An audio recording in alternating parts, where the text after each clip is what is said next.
여러분이 감사하고 있었던 내용이 무엇인가를 좀 살펴보셨으면 좋겠어요. 저희가 이런 계절, 감사의 계절이 돌아왔을 때 우리는 지난 한 1년 동안 하나님께서 어떻게 우리에게 얼마나 많은 것으로 부어주셨는가를 계수하게 돼요. 그렇죠?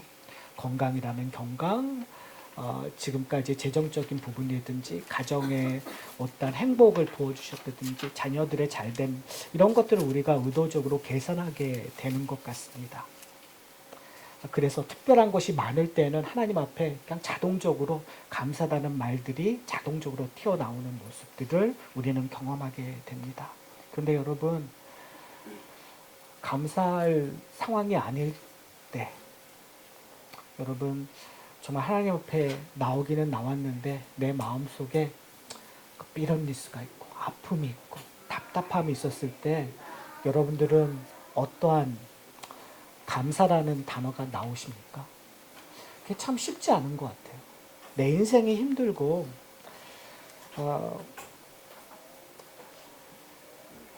제가 정말 오래간만에 캘리포니아를 갔었어요. 정말 오래간만에 옛날 친구들을 다시 한번 만났습니다. 옛날 친구를 만나면서 만나게 된 이유가 딱 한 가지밖에 없어요. 20, 30년 전에 함께 했던 친구 한 명이 갑자기 심장마비로 하늘나라에 갔어요. 정말 아무렇지, 좀 이제 50대인데, 이제 50이 됐는데, 근데 누가 심장마비로 갈 줄 알았었어요? 그래서 그 사건 때문에 친구들이 모이게 됐고, 이런저런 얘기를 했었어요. 근데 돌아간, 먼저 하늘나라 간 친구에 대한 이야기를 하면서 다들 마음속에 아픈 거예요. 왜요? 그 자매가 살아온 삶이 그렇게 행복하지 않았었던 것처럼 보이는 거예요. 아주 젊었을 때, 그러니까 고등학교 졸업하고 미국에 왔기 때문에 공부하기도 뭐하고 여러 가지로 가정 환경이 공부할 환경이 아니었어요. 그래서 정말 일만 했었어요. 그리고 시집을 갔는데 잘 안 돼서 이혼을 하고 아이들을 낳았는데 아이들 가운데 그렇게 뭐 잘하거나 또 어떤 애는 말썽을 많이 부르고 그러니까 옆에 봤을 때 심지어 어떤 분들은 그래 하늘나라 가길 잘했어 라는 이야기를 했다는 얘기를 듣고 친구들이 정말 마음이 아팠었어요. 왜요? 저희들 친구들 다들 잘 됐거든요. 그런데 정말 옛 친구들을 돌보지 못했다라는 그런 마음도 있고 그러면서 그런 생각했어요. 과연 그 자매가 그 친구가 하나님 앞에 얼마나 애통하면서 울부짖었을까. 그래도 제가 아는 그 자매는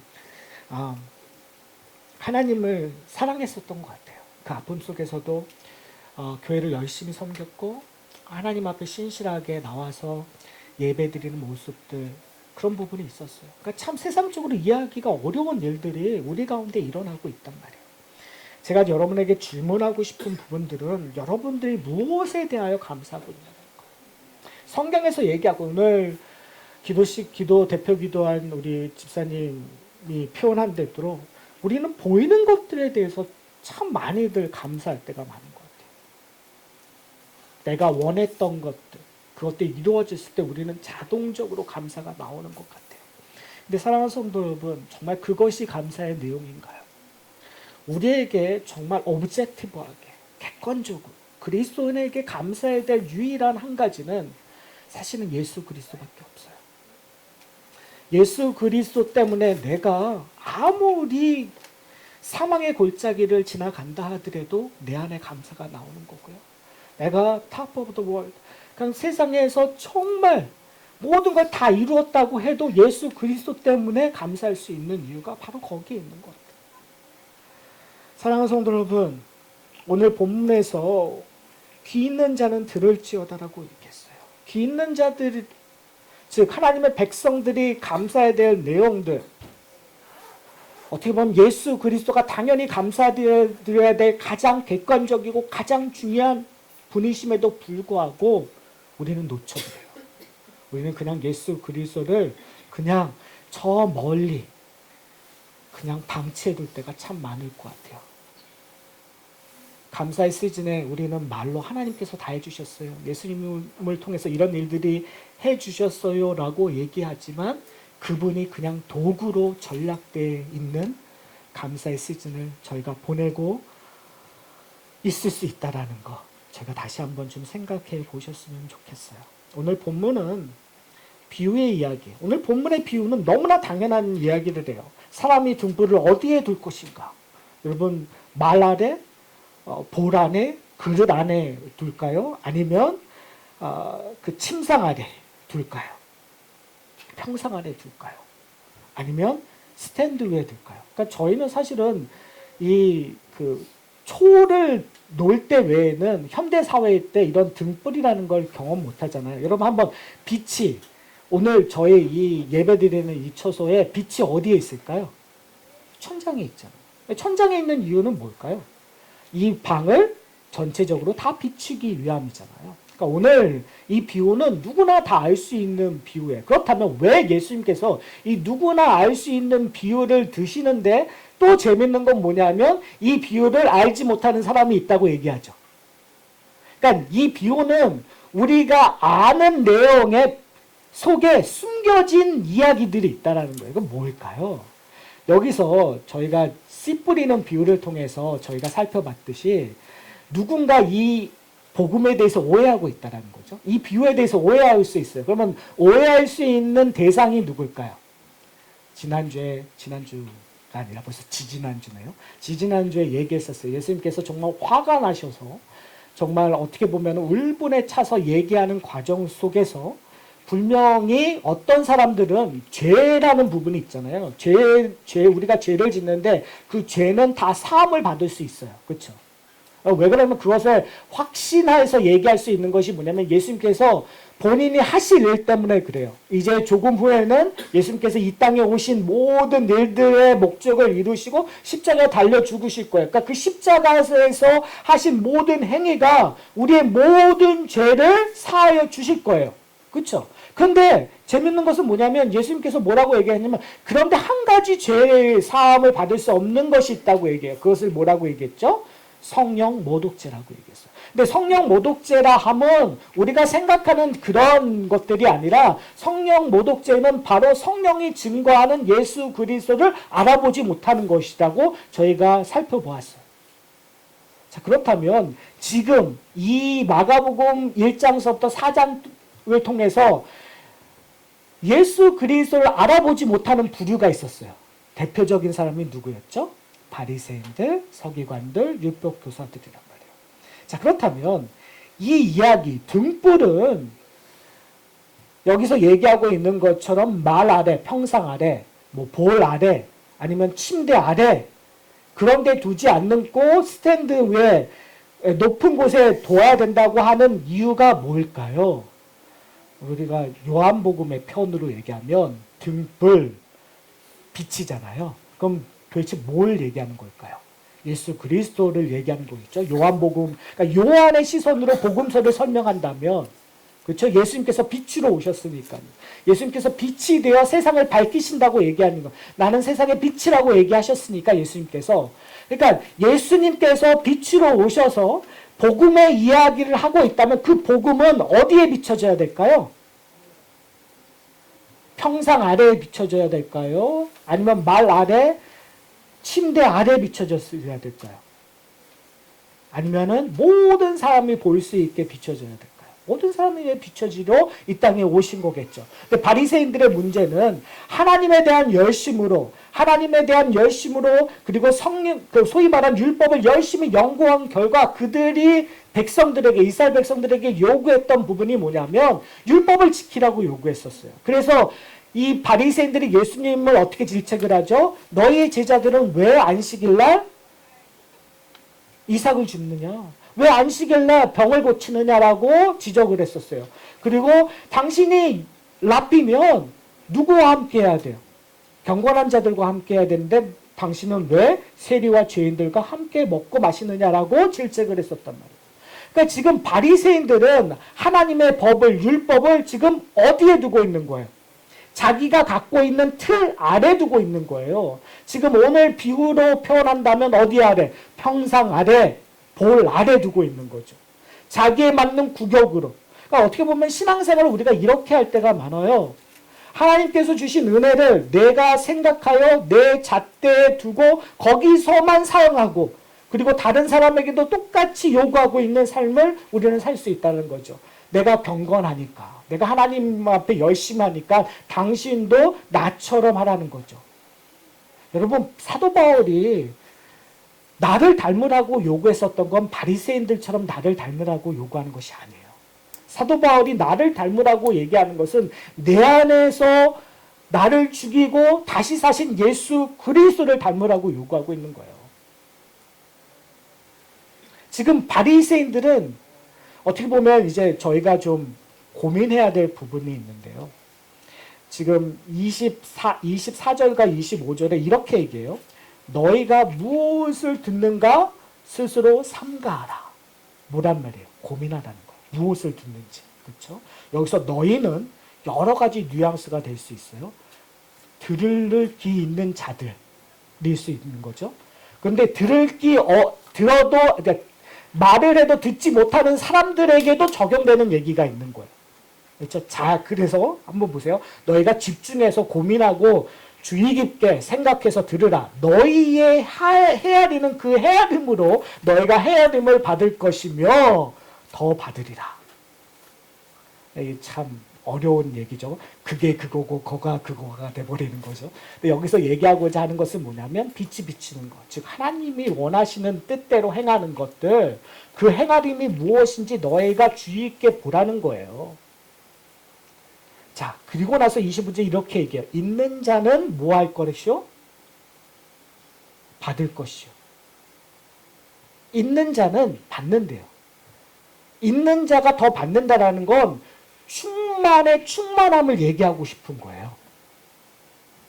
그러니까 소위 말해서 뭘 담아서 흘러서 남아서 웨이스트하는 것이 아니라 나에게 끊임없이 채워지는 충만함. 그러니까 여기서 얘기하는 빛으로 오신 예수 그리스도로 말미암아 나의 영혼이 끊임없이 채워져 하늘의 기쁨을 끊임없이 누려지는 것. 그래서 통로로 뭐가 나오는 거예요? 결과물로 감사와 찬양이 나오는 거예요. 그러니까 감사와 찬양은 인위적인 것이 아니에요. 문제는 뭐냐면 우리의 감사와 찬양이 인위적이라는 것이 문제예요. 왜요? 내가 짜내는 것이니까. 남의 것을 보고 카피하는 거니까요. 그러니까 다른 사람이 우리에게 요구하는 거예요. 교회 생활하면 당신이 신앙생활 열심히 하면, 당신이 세례 받으면, 당신이 장로면, 당신이 목사면 이렇게 살라고 요구받아서 하는 것은 짜내는 거란 말이에요. 여기서 얘기하고 있는 것은 뭐냐면 충만함으로 나오는 것, 우리가 감사하고 찬양하고 하나님이 원하시는 삶을 살아가는 건 너무나 당연하다는 거예요. 우리가 누구에게 속했기 때문에? 예수 그리스도에게 속했기 때문에. 그리고 그 다음이 이렇게 얘기해요. 없는 자는 그 있는 것까지도 뭐하리라? 없는데 재밌는 게 없다고 얘기해요. 그런데 있대요. 이거 누굴 얘기하고 싶은 걸까요? 바리새인들을 얘기하고 싶은 거예요. 그리스도를 알지를 못해요. 소위 말해서 예수 그리스도로 오는 새 율법을 알지 못해요. 그를 찾으려고 하지도 않아요. 근데 그들에게 있는 건 뭐죠? 그들이 갖고 있는 자존심들, 그들이 갖고 있는 유업이라고 생각하는 구약적인 개념의 축복을 그들은 갖고 있다고 생각을 해요. 그런데 결국은 어떻게 된다는 거예요? 그것조차도 빼앗기리라고 얘기하는 거예요. 그것이 사도 바울이 얘기했었던 거예요. 사도 바울이 로마서를 통해서, 아니 서신서 전체를 통해서 끊임없이 주장했었던 것이 뭐냐면 이스라엘 백성들이요, 당신들이 갖고 있는, 당신들이 정말 자랑하고 있는 할례라든지 율법이라든지 이것들이 너희로 하여금 구원을 줄 수 있다고 믿느냐? 그럴 수 없느니라. 왜요? 그것이 자랑이 되어 교만이 된다면 너희들은 결국 어떠한 존재가 될 수 있다는 거. 잘려나간 가지가 되어 결국은 어떻게 해요? 불에 태워질 수밖에 없는 존재가 될 수 있다. 그럼 그 일들이 어떤 부분에서 이루어졌단 말이에요. 사랑하는 성도 여러분, 성경에 보면 이렇게 잘려나가는 사람들에 대한 이야기가 의외로 많아요. 구약에 보면 하나님의 심판이, 하나님의 정죄함이 그들에게 임했었을 때 대부분 이런 표현을 써요. 그들이 마음이 완약하여져서 하나님의 말씀을 듣지 않았더라. 다른 말로 얘기하면 들을 귀가 없는 자가 된 거죠. 여러분, 들을 게 없는 자들이 된 이유들이 뭘까요? 그들에게 소위 말하는 하나님의 말씀을 제대로 전달해 줄 수 있는 목자들이 없었어요. 왕들이 없었어요. 선지자들이 없었어요. 제사장들이 없었어요. 이렇게 이해할 수 있어요. 또 하나는 뭐냐면 이야기에도 왜요? 하나님께서 그냥 내버려 두지는 않으셨거든요. 거짓 선지자들이 있었고 하나님 앞에 불순종한 왕들이 있었고 하나님 앞에 거짓되어 드리는 제사들이 있었지만 그럼에도 불구하고 하나님의 말씀은 신실하게 선포되었었어요. 이사야 선지자를 통해서 모든 선지자들 하나님의 선지자를 통해서 경고의 메시지가 끊임없이 선포가 되었었어요. 그런데 사람들은 그 말을 들었을까 안 들었을까? 듣지 않았어요. 귀를 막았죠. 그리고 자기가 보고 싶은 것만 보았고 자기가 듣고 싶은 것만 들었어요. 오늘 본문으로 이야기하면 그 등불을 어디에다 놓은 거예요? 이 내 밑에, 내 밥그릇 아래, 내 침대 밑에 두는 거예요. 그래서 내 마음대로 해석하고 내 마음대로 적용해서 나는 하나님 앞에 축복받은 자라고 굳게 믿고 있었어요. 하나님의 선지자들이 너희들은 멸망할 것이다 라고 이야기하지만 그들은 이런 말도 안 되는 소리하고 오히려 그들을 정죄했어요. 그들을 비판했어요. 그리고 그들은 확신에 찼어요. 하나님께서 우리를 결단코 멸망시키지 않을 것이라고. 근데 어떤 일이 일어났죠? 하나님께서 심판하시잖아요. 오늘 본문의 모습을 보면서 저희가 좀 살펴보아야 될 부분들이 있습니다. 어떻게 보면 이사야 선지자가 이야기했던 것처럼 하나님께서 최상품의 포도를 아주 좋은 포도원에 심었어요.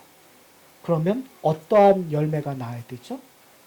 정말 좋은 포도 열매가 나야 돼요.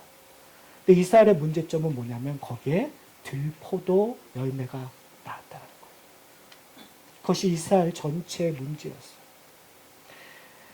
사랑하는 성도 여러분, 우리는 어떠한 열매를 맺고 있습니까? 여러분 지금 들포도 열매를 맺고 있습니까? 아니면 여러분 최상품의 포도의 열매를 맺고 있습니까? 이런 질문을 하면 우리 가운데 답답함이 있고 하나님 앞에 내 얼굴을 이렇게 제대로 내비칠 수 없는 우리의 모습을, 우리의 자아를 발견하게 되잖아요. 그런데 여러분 그러지 않으셨으면 좋겠어요. 왜 그러냐면 지금 이 마가복음 4장에 흐르고 있는 하나님의 은혜를 발견하고 그 은혜 때문에 감사함이 터져 나왔으면 좋겠어요. 왜냐면 들어야 되니까요. 지금 우리에게 지금 마가복음 4장을 통해서 우리에게 아주 중요한 하나님 나라의 비밀을 비유로 설명하고 있었어요. 무슨 말이냐면요. 구약에는 들포도 열매를 맺음으로 말미암아 그들은 심판받을 수밖에 없었어요. 근데 재밌게도 예수님께서 이런 얘기를 해요. 씨 뿌리는 비유를 했죠. 근데 씨 뿌리는 비유를 통해서 우리가 집중해야 될 부분이 어디냐고요? 내가 옥토가 되느냐 안 되느냐가 아니라고 말씀드렸어요. 우리는 그 씨 뿌리는 비유를 들을 때 항상 나를 어떻게 변화시킬까? 내가 이 정말 하나님 앞에서 마른 땅처럼 아무 별 볼 일 없는 나의 영적인 상태 때문에 하나님 내가 이래서 은혜 받겠습니까? 내가 이래서 좋은 열매 맺겠습니까? 나를 변화시켜 주십시오라고 우리는 울부짖었단 말이에요. 근데 우리가 놓치고 있는 부분들이 있어요. 그것이 뭐냐면요. 그 씨 뿌리는 비유에서는 옥토에만 씨를 뿌리는 것이 아니라 어디에 뿌리죠? 길가에 뿌려요. 돌짝에 뿌려요. 그리고 가시덤 뿌려요. 사랑하는 성도 여러분, 2000년 전에 돌짝, 길가, 가시덤불은요, 우리예요. 이방인. 이스라엘 백성들에게 할례 받지 않고 율법 없는 자들은 다 개와 같은 사람. 이스라엘 백성들에게는 문둥병자와 같은 사람들이었어요. 경계 밖에 있었던 사람들이에요. 그럼 그들의 정신세계에서는 신앙의 체계 안에서는 이방인들이 하나님의 은혜를 받아서 구원받는 일은 불가능한 일이에요. 돌밭에서 정말 좋은 포도 열매를 맺는 것은 불가능한 일이란 말이에요. 근데 지금 여러분 어떤 일이 일어나고 있죠? 우리가 하나님 앞에 예배드리고 있어요. 이것이 은혜가 아니면, 이것이 기적이 아니면 뭐죠? 여러분 도대체 뭘 더 원하세요? 가끔 목사가 욕심이 많아서요, 여러분에게 되게 많은 걸 원할 때가 있어요. 그때마다 저는 제 자신을 돌아봐요.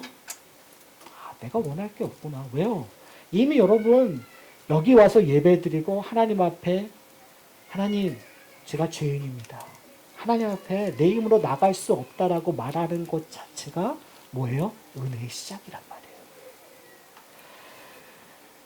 그래서요, 여러분 그걸 좀 보셨으면 좋겠어요. 돌짝에, 내 마음의 돌짝에, 내 마음의 길가에, 내 마음의 가시덤불에 예수 그리스도가 뿌린 씨가 떨어졌어요. 근데 농부가 씨를 뿌리고 내버려 두나요? 여러분, 우리가 생각하는 그런 정말 돈 주고 살 수 있는 씨의 개념이 아니에요. 씨는 농부에게 목숨과도 같은 거예요. 성경적으로 얘기하면 하나님께 이 씨는 자기의 외아들이에요. 자기와 동일한 하나님이시며 모든 것을 소유하신 예수 그리스도, 그 씨가 우리에게 뿌려진 거예요. 그러면 한번 생각해 보세요. 그렇게 소중한 씨가 우리에게 뿌려졌는데 농부는 그러면 이렇게 뒤에서 이렇게 팔짱 끼고 아무것도 안 하고 있을까요? 아니요. 하나님께서 일하실까요, 안 하실까요? 일하시겠죠. 우리의 문제는 뭔지 아세요? 하나님의 일하심을 우리가 알지 못한다는 거예요. 하나님이 일하시지 않는 것이 아니라 하나님의 일하심을 우리가 보지 못한다는 거예요. 하나님의 일하시는 목소리를 듣지 않는다는 거예요. 하나님의 일하시는 손길을 만지지, 느끼지 못한다는 것이 우리의 문제예요. 그러기 위해서 우리는 어떻게 해야 돼요? 영적인 눈을 떠야 돼요. 귀를 열어야 돼요. 우리의 모든 센스를 하나님 앞에 집중해야 돼요. 그때 우리는 순간순간 감사의 고백이 나올 수밖에 없어요. 왜요? 내 마음이 이렇게 딱딱한데 이 내 마음의 딱딱함을 하나님께서 부수기 시작하신 거예요. 정을 내시고 망치질을 하시기 시작하신 거예요. 그 망치질을 하시는 것들을 느낄 때마다 우리는 반응해야겠죠. 소리를 질러야겠죠. 근데 궁극적으로 그 망치질의 끝이 무엇인가를 알게 된다면 내 마음밭에 더 나쁜 것들을 제거하게 하여 한다면 그 아픔조차도 우리 가운데 뭐가 되는 거예요? 감사할 거리가 되는 거죠. 사랑하는 성도 여러분, 우리 인생들은 다 똑같지 않아요. 이렇게 작은 교회, 이 교회 안에서도 우리가 처해 있는 상황은 각기 다 틀려요. 정말 너무너무 행복하신 분들이 있을 거고, 아니면 정말 힘들어서 하늘이 노랗고, 아니 하늘이 무너지는 것처럼 힘든 상황을 지금 걸어가시는 분들이 있을 거예요. 그러나 동일하게 오늘 우리 추수감사 주일이어서 감사하는 것이 아니라 동일하게 하루하루 우리가 하나님 앞에 감사해야 되는 이유는 하나님께서 우리를 만지시고 계신다라는 거예요. 부유하거나 가난하거나 내가 기쁘거나 슬프거나 절망 속에 있거나 상관없이 순간순간 나에게 가장 정확하게 만져주시고 계신다라는 거예요. 저의 소원은 뭐냐면 저부터 그리고 우리 모든 성도들이 그 손길을 경험하셨으면 좋겠어요. 손길에 반응하셨으면 좋겠어요. 하나님의 부르심에 좀 반응하셨으면 좋겠어요. 여러분 그 반응은 그냥 구름을 걷는 듯이 행복해 이게 반응이 아니에요. 반응은요 하나님 앞에서 분노하는 거고, 반응은요 하나님 앞에서 애걸하는 거고, 반응은요 하나님 앞에서 소리 지르는 거고, 반응은요 하나님 앞에서 찬양하는 거고, 반응은요 하나님 앞에서 웃는 거고 우는 거예요. 우리의 모든 상황에서 반응할 수 있는 거예요. 왜요? 예수 그리스도가 멀리 계시는 것이 아니라 예수 그리스도가 우리와 어떻게 하신다고요? 함께 하신다고. 십자가에 달려 죽으신 그 죽음이 그리고 부활하신 그 능력이 우리가 멀리 떨어지는 것이 아니라 우리를 놔두고 그냥 무시하고 계시는 것이 아니라 우리의 삶 속에서 철저하게 실현되고 있다는 사실이에요. 구현되고 있다는 사실이에요. 나의 연약함 속에서 예수 그리스도의 십자가가 보여지고 나의 능력 속에서 예수 그리스도의 부활이 보여지고 예수 그리스도가 의가 보여준다면 우리는 어떻게 해요? 우리는 자랑할 수가 없는 거죠. 지금 내가 되는 것이 나의 자랑이 아니라 결국은 나를 누가 만들어주시는 거예요? 예수 그리스도가 만들어주시는 거예요. 사랑하는 성도 여러분, 씨 뿌리는 비유는요, 불가능한 것처럼 보였어요. 그런데 하나님께서 그렇게 만들어주실 거예요. 여러분, 그걸 만들어주신 분이 누구시라고요? 예수 그리스도예요. 빛으로 오신 예수 그리스도. 그러면 성도들이 해야 될 일은 그 예수 그리스도를 나만 붙잡고 있거나 내가 원하는 대로 숨겨두는 것이 아니라 그걸 어떻게 해요? 높이 드는 거예요. 세상을 향하여 반사하는 삶이 성도의 삶이고 세상을 향하여 반사하는 삶이 감사의 표현이에요. 세상을 향하여 외치는 것이 우리의 기쁨의 표현이에요. 저는 우리 가운데 그런 일들이 일어났으면 좋겠어요. 그러기 위해서는 공동체 안에 일어나야 돼요. 여러분, 집안에서 새는 바가지 밖에서도 새고요. 집안에서 잘하는 사람 밖에서도 잘해요. 그리고 중요한 것은 뭐냐면 성도들은요, 훈련이 필요해요. 우리에게는 훈련이 필요해요. 안 그러신 것 같은데요. 근데 필요해요. 그러기 위해서 어떻게 하냐면 우리 가운데 이 하산학교의 가장 높은 곳에 예수 그리스도의 빛이 비춰짐으로 말미암아 우리 가운데 고백되어야 되는 건 하나님 제 힘으로 아무것도 할 수 없습니다. 하나님 저는 죄인입니다. 하나님의 은혜만 바라보는 그리고 우리는 더 이상 우리 자신을 자랑하는 것이 아니라 우리를 우리 되게 하신 예수 그리스도를 자랑하는 일들이 우리 가운데 풍성하게 일어나기를 소원합니다. 그러기 위해서 우리가 해야 될 게 있어요. 제가 계속 반복하는 거지만 서로를 비교하지 않게. 서로를 이해했으면 좋겠어요. 그리스도의 마음으로. 비교하는 것이 아니라. 자랑은요, 교만은요, 항상 비교에서부터 나타나요. 나보다 잘 사냐, 못 사느냐, 나보다 자녀가 잘 되느냐, 안 되느냐, 나보다 건강하느냐, 건강하지 않느냐. 아니요. 우리의 비교의 대상은 오직 누구밖에 없어요. 예수 그리스도. 예수 그리스도가 비교하는 순간 그로 말미암아 기쁨이 우리에게 주어지고 감사가 주어지고 그리고 그 다음에 되어지는 것이 포용이에요. 함께함이에요. 그래서 그런 일들이 우리 가운데 풍성히 일어나기를 소원합니다. 우리 다 함께 기도하셨으면 좋겠어요. 여러분은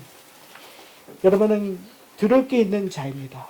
여러분의 감사의 내용, 어떻게 보면 보여지는 거로 감사할 수밖에 없었던 우리의 모습들입니다. 하나님이 지난 1년 동안 우리에게 부어주신 것이 무엇인가를 생각할 때 하나님이 이거 해주셨지 저거 해주셨지라고 할 수밖에 없는, 그러나 오늘 말씀을 통해서 다시 한번 도전받습니다.